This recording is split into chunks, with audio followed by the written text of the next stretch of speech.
ఇప్పుడు హిందూగా మారిపోయానని చెప్పేసి జలహారతులు ఇచ్చేస్తున్నారు, వినాయకుడి పూజలు చేసేస్తున్నారు. అసలు ఎలా చూడాలంటారు జగన్మోహన్ రెడ్డి గారిని? వాళ్ళ మదర్ కూడా చెప్పారు, వాళ్ళ అందరూ చెప్పారు మేము క్రిస్టియన్స్గా ఉన్నామని. కానీ ఇప్పుడు జలహారతి ఇచ్చినంత మాత్రమే జగన్ గారు ఎందుకు కాదు. లాస్ట్ టైం మనం చూసాము, ఇదే తిరుపతికి వెళ్ళినప్పుడు వాళ్ళ మిస్సెస్ గారితో వెళ్ళినప్పుడు ప్రసాదం ఇస్తే ప్రసాదం ఇలా జగ్గుంది లేచి టిష్యూ పేపర్తో చేతి తుడుచుకున్నారు. ఇప్పుడు తీసుకురామని చెప్పండి వాళ్ళ మిస్సెస్ని.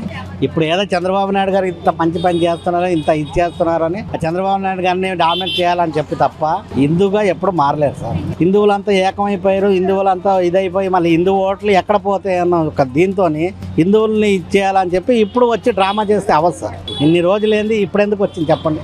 ఇప్పుడు ప్రతిపక్షాల్లో వచ్చిన తర్వాత నీకు వచ్చిందా? హిందువులు ఉన్నారని గుర్తించారా?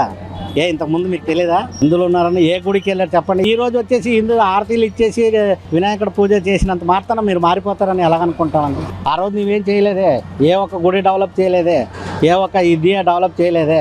ఇప్పుడు వచ్చేసి నేను చేస్తానంటే ఎలా నమ్ముతాను? హిందూ దేవాలయం అన్నది ఒక్క డబ్బుల కోసమే చూశారు తప్ప హిందూ ధర్మం కోసం చూడలేదండి. ఫైనాన్షియల్గా వాడుకున్నారు, దాంట్లో వచ్చిన డబ్బులు తీసుకొచ్చి వేరే దానికి వాడుకోవడానికి తప్ప మీరు హిందూ ధర్మాన్ని కాపాడలేదు. మన డబ్బులు తీసుకెళ్ళి వాళ్ళందరికీ ఇచ్చారు.